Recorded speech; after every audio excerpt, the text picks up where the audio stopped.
ओम शांति। 20 सितंबर 2023 के ईश्वरीय महावाक्य। पहले सुनते हैं मुरली के मुख्य पॉइंट्स। बाबा ने कहा, यह ज्ञान सागर परम पिता परमात्मा की सभा है जहां तुम सब परवाने बैठे हो। तुम आए हो जीते जी इनका बन जाने के लिए, अर्थात दुनिया से मर जाने के लिए। सेंसिबल बन, तुम्हें औरों की भी सर्विस में लग जाना है, परंतु सर्विस पर तत्पर वही रह सकते हैं जो शम्मा पर पूरा फिदा हुए हैं। जब लड़ाई लगेगी तो उसमें सब खत्म हो जाएंगे। तुम्हें सब साक्षी हो देखना है, किसी भी बात में दुखी नहीं होना चाहिए। अब तुम्हें फरिश्ता बनकर उड़ना है, फिर तुम नई दुनिया में चले जाएंगे, लेकिन उस दुनिया में रहने वाले बहुत फर्स्ट क्लास चाहिए। तुम्हें सदा नारायणी नशा चढ़ा रहे। निश्चय बुद्धि होंगे तो गृहस्थ में रहते भी पांव से चोटी तक खुशी का पारा चढ़ा रहेगा। सर्विस कर तुम्हें माँ बाप का नाम बाला करना है। घर बार संभालते कमल फूल समान अचल अडोल बनो, फिर औरों को भी बनाओ। पुरुषार्थ कर फर्स्ट क्लास एयर कंडीशन की टिकट लेनी है, अर्थात इतना मजबूत बनना है जो माया की गर्म हवा का भी वार ना लगे। और लास्ट में बाबा ने कहा, तुम हो ज्ञान नदियाँ। तुम बच्चों को बाहर जाकर इन ज्ञान रत्नों का खूब दान करना है। इन ज्ञान रत्नों से ही तुम 21 जन्मों के लिए साहूकार बनते हो। और अब सुनते हैं महावाक्यों को विस्तार से। मुरली का सार।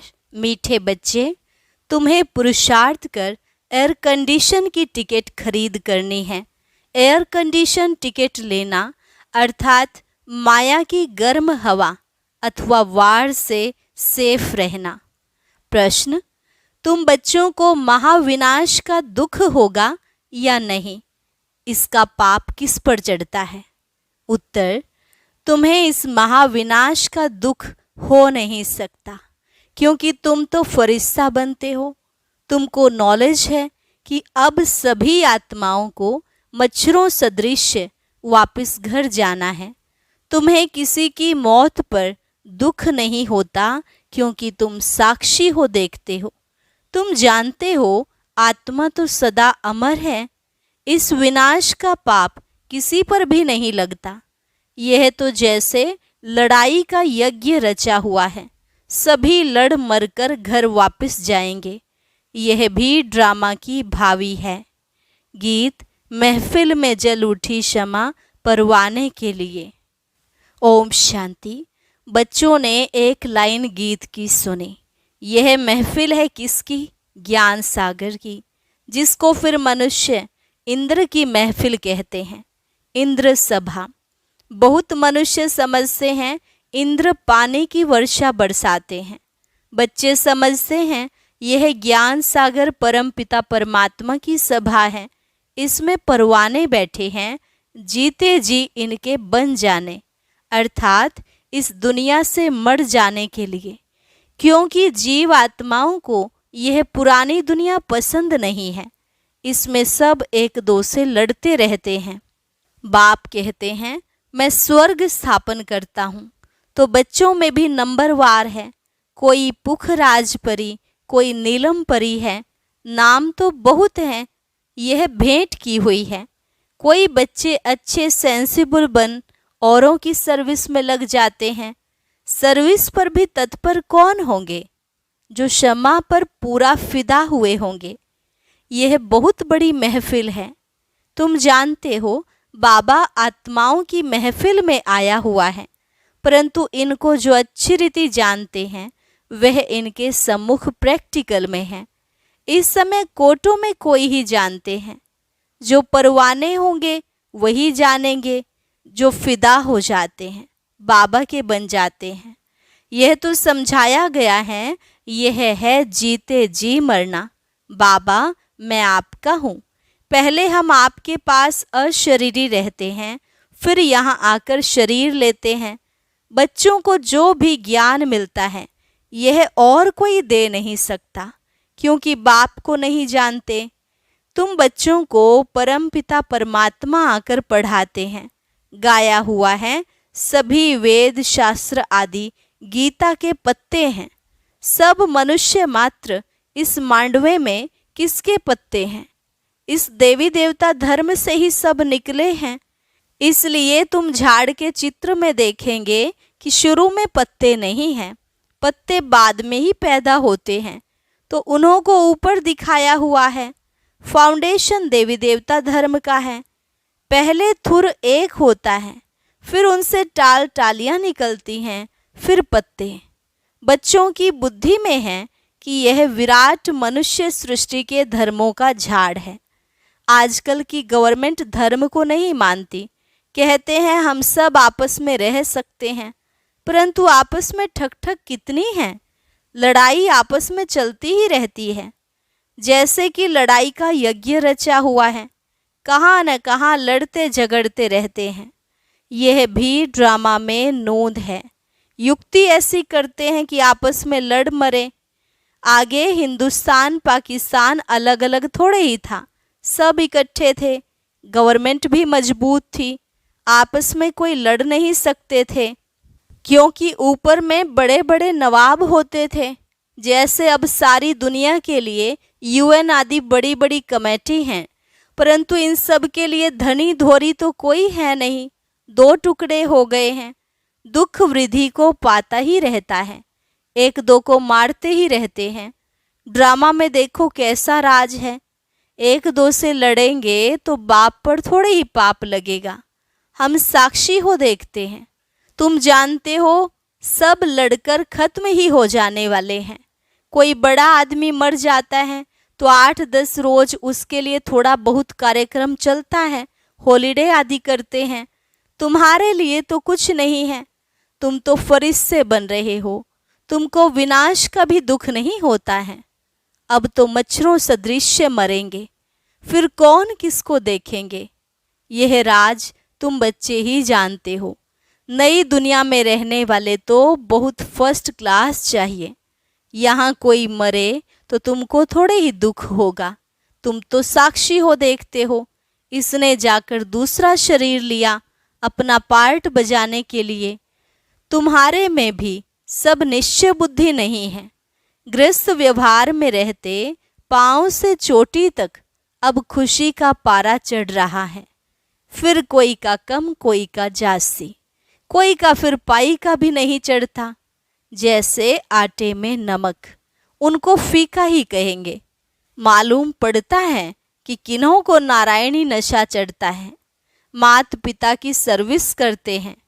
ऐसे नहीं गृहस्थ व्यवहार में रह सर्विस नहीं कर सकते। वह तो और ही जास्ती सर्विस करेंगे, और ही जास्ती माँ बाप का नाम भी बाला करते हैं। गृहस्थ व्यवहार में रहकर कमल फूल समान अचल अडोल बनकर फिर औरों को भी बनाते हैं, तो उन्हों की महिमा जास्ती है।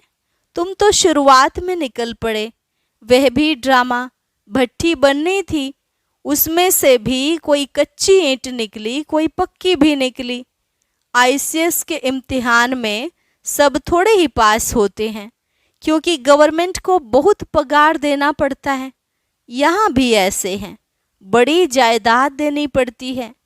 मुख्य 8 पास होते हैं, फिर 108 की माला बनती है। पुरुषार्थ कर उच्च पद पाना है। रिजर्व कराया जाता है ना, first class air condition. Air condition में कभी गर्म हवा नहीं लगेगी। तुम्हें कोई भी इस दुनिया की गर्म हवा अर्थात माया का वार ना लगे, इतना मजबूत होना चाहिए। 8 तो बिल्कुल फर्स्ट क्लास है, फिर 108 हैं। नाम भी है महारथी, घोड़े सवार, प्यादे। हर एक समझ सकते हैं कि हम कौन सी टिकट खरीद कर रहे हैं। हर एक को टिकट लेनी है। पुरुष को अपनी, स्त्री को अपनी टिकट लेनी है। स्त्री को चांस जास्ती है, क्योंकि पुरुष जो करते हैं तो उसका आधा हिस्सा स्त्री को मिल जाता है। स्त्री जो सौदा करती है वह कुछ भी देती है तो इसका हिस्सा पति को नहीं मिलता है, क्योंकि पुरुष तो रचयिता हैं, पैसे उनके हाथ में रहते हैं, वह जो करेगा उसका हिस्सा स्त्री को मिल जाता है। स्वर्ग में तो दोनों मालिक रहते हैं, बच्चा एक होता है, वर्षा भी वह पाता है, कन्या भी अपना हिस्सा कायदे अनुसार ले लेती है। कल्प पहले जो कायदा चला है वही चलेगा, वहाँ की रस्म रिवाज का ख्याल नहीं करना चाहिए। बाबा ने बहुत तो साक्षात्कार करा दिए हैं, कैसे राजधानी ट्रांसफ़र होती है। यहाँ ट्रांसफ़र होती है तो ब्राह्मण गुरुओं आदि को बुलाया जाता है। आगे की रस्म रिवाज बहुत अच्छी थी। जब वानप्रस्थ लेते थे तो बच्चे को बड़े प्रेम से गद्दी पर बिठाते थे कि अब तुम कारोबार संभालो। अभी तो बिल्कुल बूढ़े हो जाते हैं तो भी छोड़ते नहीं हैं। आगे बच्चे मातृ स्नेही होते थे, अब तो मातृ द्रोही बन पड़े हैं, माँ की भी चोटी पकड़ बाहर निकाल देते हैं। इसको कहा जाता है धुंधकारी, मातृद्रोही। सतयुग में ऐसी बातें नहीं होती। तुमको तो बहुत खुशी होनी चाहिए, महफिल की महसूसता तुमको यहाँ आएगी। यह ज्ञान सागर तो जहाँ होगा वहाँ मेला होगा।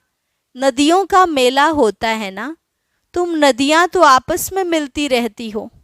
यह तो है ज्ञान सागर और नदियों का मेला।